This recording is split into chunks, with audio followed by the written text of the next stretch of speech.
नमस्कार मेरे प्यारे देशवासियों। आज और कर्मचारी भविष्य निधि संगठन से जुड़ी पेंशन तथा भविष्य निधि व्यवस्था में किए गए हालिया बदलाव लाखों कर्मचारी और पेंशन भोगियों पर सीधे असर डाल रहे हैं। आज हम एक ऐसे विषय पर बात करने के लिए एकत्र हुए हैं जो देश के मेहनतकश श्रमिकों, कर्मचारियों और उनके परिवारों के भविष्य से जुड़ा हुआ है। कर्मचारी पेंशन योजना यानी ईपीएस। भाइयों और बहनों, इस देश का विकास चमकदार इमारतों से नहीं बल्कि उन हाथों से होता है जो दिन रात मेहनत करते हैं। वे कर्मचारी जो अपनी जवानी में देश की उन्नति के लिए अपना जीवन खपा देते हैं, उनका बुढ़ापा सुरक्षित हो, ये हमारी सरकार की सर्वोच्च प्राथमिकता है। हमने ये सुनिश्चित किया है कि पेंशन व्यवस्था न सिर्फ आसान हो बल्कि भरोसेमंद और पारदर्शी भी हो। आज एप्स का लाभ लाखों परिवारों को सुरक्षा देता है, चाहे वह कर्मचारी हो, उसका जीवन साथी हो या उसके बच्चे। मेरे मजदूर भाइयों और बहनों, आपकी पेंशन सिर्फ एक राशि नहीं है, ये आपके वर्षों की निष्ठा और परिश्रम का सम्मान है। इसलिए हमारी सरकार लगातार प्रयास कर रही है कि पेंशन योजनाएं, हम यह भी सुनिश्चित कर रहे हैं कि किसी भी कर्मचारी को अपने अधिकारों के लिए दफ्तरों के चक्कर न काटने पड़े। डिजिटल व्यवस्था के माध्यम से आपके दस्तावेज, आपकी सेवा, इतिहास और आपकी पेंशन सब कुछ आपकी मुट्ठी में मोबाइल पर उपलब्ध हो रहा है। भाइयों और बहनों, ईपीएफओ ने अपने सदस्यों के लिए धन निकासी से संबंधित नियमों में बुनियादी संशोधन किए हैं जो 13 अक्टूबर 2025 से लागू हो चुके हैं। अब भविष्य निधि कोष और ईपीएस 95 पेंशन कोष दोनों से आंशिक निकासी की प्रक्रिया अधिक व्यवस्थित, पारदर्शी और डिजिटल हो गई है ताकि सदस्य अनावश्यक कागजी कार्यवाही और कार्यालयों के चक्कर से बचते हुए अपने खातों का प्रबंधन आसानी से कर सकें। पहले कई कर्मचारी नौकरी बदलने, नौकरी छोड़ने या अचानक बेरोजगार होने पर तुरंत निकासी को ही पहला समाधान मानते थे, क्योंकि नियम अपेक्षाकृत सरल और तत्काल राहत देने वाले थे। अब नई व्यवस्था का लक्ष्य यह है कि निकासी हो तो भी योजनाबद्ध ढंग से हो और सेवानिवृत्ति से जुड़ा दीर्घकालिक सुरक्षा कवच टूटने न पाए। इसलिए हर कर्मचारी के लिए जरूरी है कि वह केवल आज की जरूरत नहीं बल्कि भविष्य की सुरक्षा को ध्यान में रखकर निर्णय ले। आपसे विनम्र निवेदन है कि इस जानकारी को अपने सहकर्मियों और परिवार के कमाने वाले सदस्यों तक भी अवश्य पहुंचाएं और यदि आप ऐसी आर्थिक जानकारियां लगातार पाना चाहते हैं तो इस मंच से जुड़े रहने के लिए सदस्यता लेकर हमारे साथ बने रहे। अब बात करते हैं सबसे चर्चित परिवर्तन की, जो ईपीएस 95 के अंतर्गत आंशिक निकासी से जुड़ा है। पहले नियम के अनुसार यदि कोई कर्मचारी नौकरी छोड़ देता था या बेरोजगार हो जाता था तो केवल 2 महीने की प्रतीक्षा अवधि के बाद वह अपनी ईपीएस राशि के निकासी दावे के लिए पात्र हो जाता था। अचानक उत्पन्न किसी आर्थिक संकट के समय यह प्रावधान कई परिवारों के लिए तुरंत राहत देने वाला साधन बन जाता था। अब संशोधित नियमों के तहत ईपीएस 95 की राशि निकालने के लिए 36 महीने अर्थात पूरे 3 वर्ष की प्रतीक्षा करनी होगी। ये अवधि निश्चित रूप से लंबी है, पर उद्देश्य यह है कि कर्मचारी अपनी पेंशन से संबंधित मूल निधि को जल्दबाजी में समाप्त ना करें और बुढ़ापे के लिए सुरक्षित रखें।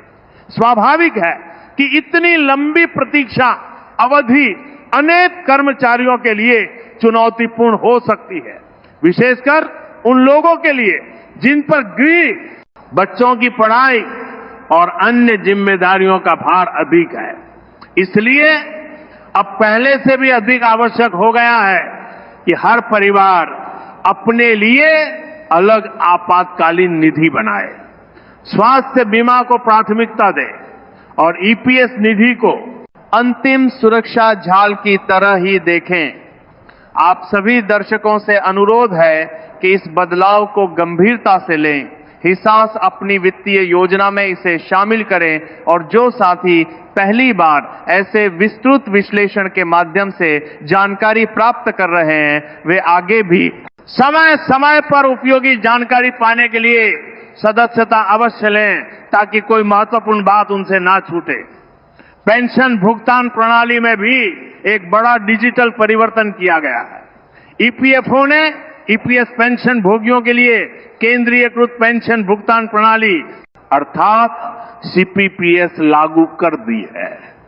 अब पेंशन भोगियों को ये सोचने की आवश्यकता नहीं रह गई कि उनका पेंशन भुगतान आदेश किस स्थान या किस शाखा से जारी हुआ था। वे देश के किसी भी भाग में स्थित किसी भी बैंक की किसी भी शाखा से अपनी मासिक पेंशन सरलता से प्राप्त कर सकते हैं।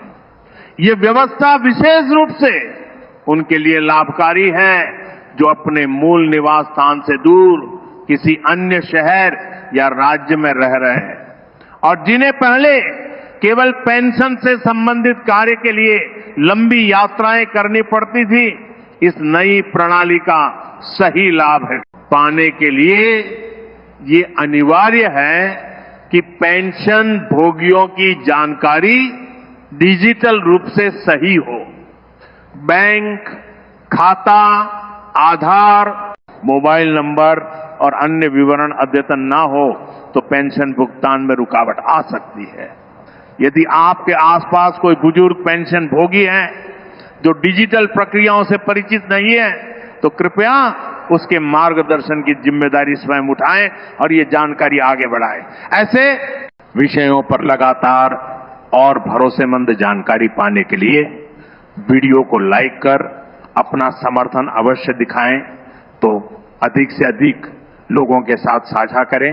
और यदि आपने अब तक सदस्यता नहीं ली है तो आज ही लेकर इस सूचना परिवार का हिस्सा बने। अब न्यूनतम पेंशन से जुड़े अत्यंत महत्वपूर्ण मुद्दे पर आते हैं। ईपीएस 95 के अंतर्गत वर्तमान न्यूनतम पेंशन राशि 1000 प्रति माह है, जिसे लगभग 11 वर्ष पहले तय किया गया था। इस बीच महंगाई, दवाइयों, किराए और रोजमर्रा की जरूरतों में कई गुना वृद्धि हो चुकी है, जबकि ये राशि वही की वही है। यही कारण है कि श्रम मंत्रालय से सत्तर संसदीय स्थायी समिति ने इस विषय की गहन समीक्षा की है और न्यूनतम पेंशन राशि में तत्काल वृद्धि की सिफारिश की है। समिति का स्पष्ट मत है कि वर्तमान राशि पेंशन भोगियों की मूलभूत आवश्यकताओं को भी पूरा करने में सक्षम नहीं रह गई है। ये सिफारिश अभी विचार विमर्श के चरण में है और अंतिम निर्णय सरकार को लेना है। लेकिन विभिन्न संकेतों से ये उम्मीद की जा रही है कि आने वाले महीनों में इस दिशा में कोई सकारात्मक घोषणा हो सकती है। यदि ऐसा होता है तो करोड़ों पेंशन भोगियों को वास्तविक राहत मिलेगी और उनकी वृद्धावस्था अधिक सम्मानजनक और सुरक्षित बन सकेगी। आपसे अनुरोध है कि इस विषय को केवल कागजी आंकड़ों के रूप में ना देखें, बल्कि इसे उन बुजुर्गों की जिंदगी से जोड़कर समझे जो आज भी इसी राशि पर घर चला रहे हैं। यदि आप पहले से नियमित दर्शक हैं तो अपने अनुभव और सुझाव टिप्पणी में जरूर लिखें, और यदि आप नए हैं तो भविष्य में भी ऐसी सारगर्भित जानकारी समय पर पाने के लिए सदस्यता लेकर जुड़े रहे। इसके साथ ही ईपीएफओ और श्रम मंत्रालय ने ईपीएस 95 योजना की व्यापक समीक्षा और सुधार की प्रक्रिया आरंभ कर दी है। ये योजना कई दशक पहले उस समय की आर्थिक और सामाजिक परिस्थितियों को ध्यान में रखकर बनाई गई थी, जब नौकरी की प्रकृति, वेतन, संरचना और जीवन यापन की लागत आज से बिल्कुल अलग थी।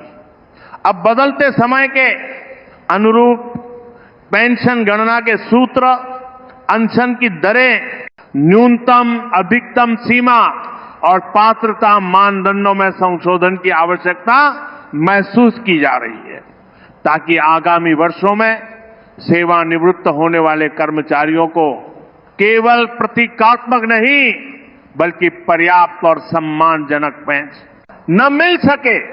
युवा कर्मचारियों के लिए ये विशेष संदेश है कि पेंशन केवल वर्तमान बुजुर्गों का नहीं बल्कि उनकी अपनी आने वाली उम्र का भी आधार है।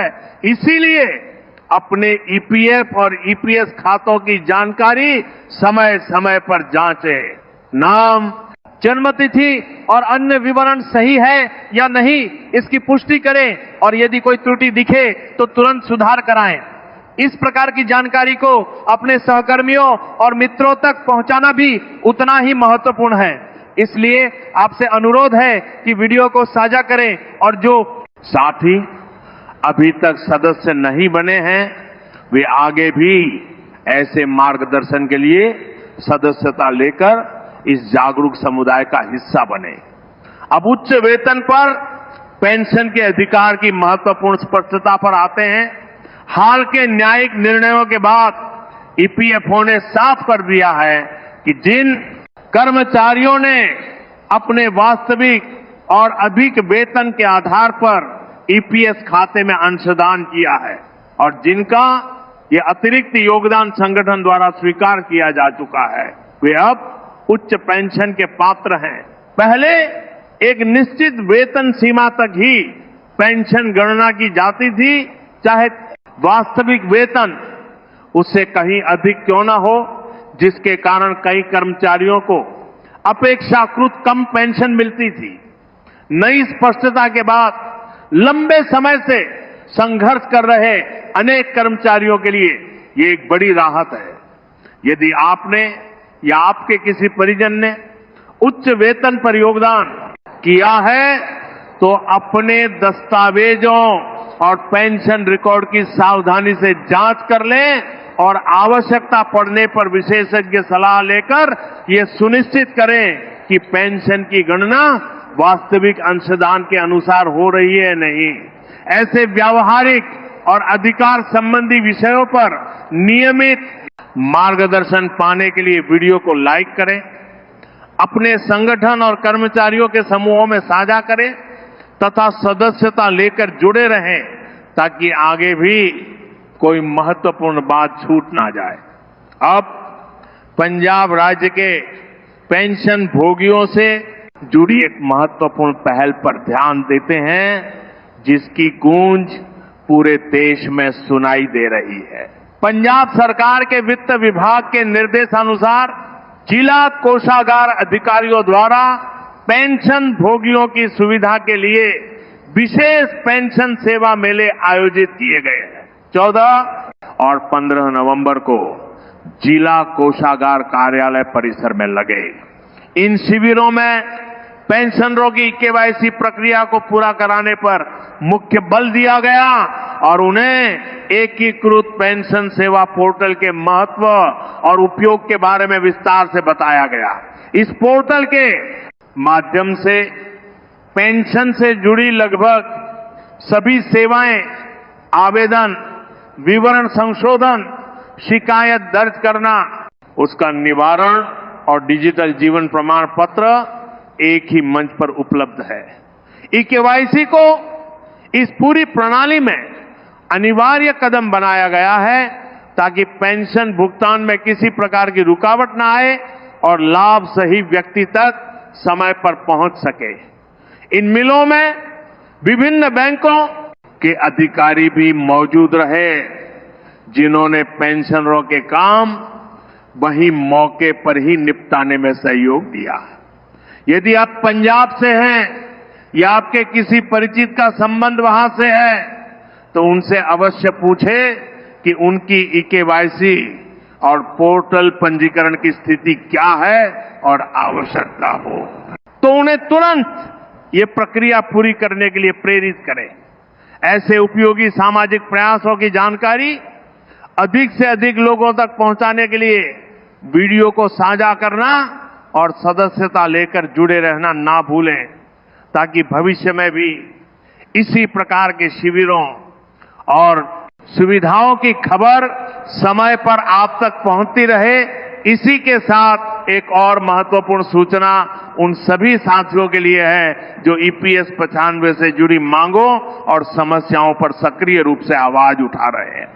कमांडर अशोक राव ने सामाजिक माध्यमों के माध्यम से घोषणा की है कि 3 और 4 दिसंबर को नई दिल्ली के जंतर मंतर पर एक बड़ा कार्यक्रम आयोजित किया जा रहा है, जहां ईपीएस 95 से जुड़े पेंशनरों और हितधारकों की मांगों को संगठित और शांतिपूर्ण ढंग से रखा जाएगा। जो भी समर्थक, हितधारक या जागरूक नागरिक अपनी परिस्थिति के अनुसार वहां पहुंच सकते हैं। उनसे अपेक्षा है कि वे नियमों का पालन करते हुए अनुशासित रूप से अपनी उपस्थिति दर्ज कराएं, क्योंकि इस समय देश के अनेक हिस्सों में सर्दियों का मौसम चरम पर है और ठंड काफी कड़ाके की है। इसलिए जो भी साथी इस कार्यक्रम में भाग लेने की सोच रहे हैं, उनसे निवेदन है कि स्वास्थ्य और सुरक्षा को सर्वोपरि रखें। पर्याप्त गर्म कपड़े, आवश्यक दवाइयां और अन्य जरूरी सामान साथ रखें। यात्रा के दौरान सावधानी बरतें और भीड़ में अनावश्यक जोखिम लेने से बचें। यदि आप स्वयं नहीं पहुंच सकते तो अपने किसी युवा या सक्षम परिचित को वहां भाग लेने के लिए प्रेरित कर सकते हैं, ताकि आपकी बात भी वहां प्रतिनिधित्व पा सके। इस प्रकार की जमीनी गतिविधियों से जुड़ी आगे की जानकारी और विश्लेषण लगातार पाते रहने के लिए सदस्यता लेकर तथा सूचनाएं सक्रिय करके जुड़े रहना आपके लिए उपयोगी रहेगा। अंत में आज की सभी प्रमुख बातों को एक साथ देखें तो स्पष्ट होता है कि ईपीएफओ और ईपीएस 95 से जुड़े हालिया कदम व्यवस्था को अधिक पारदर्शी, सुरक्षित और भविष्य उन्मुख बनाने की दिशा में उठाए गए हैं। धन निकासी के नए नियम, 36 महीने की प्रतीक्षा अवधि, केंद्रीयकृत पेंशन भुगतान प्रणाली, न्यूनतम पेंशन में प्रस्तावित वृद्धि, योजना की व्यापक समीक्षा, उच्च वेतन पर पेंशन के अधिकार की स्पष्टता और पंजाब जैसे राज्यों द्वारा किए जा रहे पेंशन सेवा शिविर, ये सभी प्रयास मिलकर यही संदेश देते हैं कि सेवानिवृत्ति के बाद किसी भी कर्मचारी को केवल आर्थिक असुरक्षा के कारण सम्मान से वंचित न होना पड़े। आप सभी से विनम्र अनुरोध है कि अपनी फाइलों, खातों और दस्तावेजों की एक बार गंभीरता से जांच करें, अपने अधिकारों और कर्तव्यों दोनों के प्रति जागरूक रहें और इस जानकारी को अधिक से अधिक लोगों तक पहुंचाएं। यदि आज की यह विस्तृत जानकारी आपको उपयोगी लगी हो तो वीडियो को लाइक करके अपना समर्थन जरूर दिखाएं। अपने रिश्तेदारों, सहकर्मियों और सामाजिक समूहों में साझा करें। और यदि आपने अभी तक सदस्यता नहीं ली है तो अवश्य लें, ताकि भविष्य में भी हम पेंशन और भविष्य निधि से जुड़े महत्वपूर्ण निर्णयों की स्पष्ट, सरल और समयबद्ध जानकारी आप तक पहुंचाते रहें। जो दर्शक पहले से सदस्य हैं, उनका हार्दिक धन्यवाद और उनसे निवेदन है कि वे टिप्पणी के माध्यम से अपने प्रश्न और सुझाव साझा करते रहें, ताकि आगे भी आपकी आवश्यकताओं के अनुसार सामग्री तैयार की जा सके। सुरक्षित रहें, स्वस्थ रहें, जागरूक रहें और अपने अधिकारों के लिए सकारात्मक, संयमित और संगठित ढंग से प्रयास करते रहें। धन्यवाद।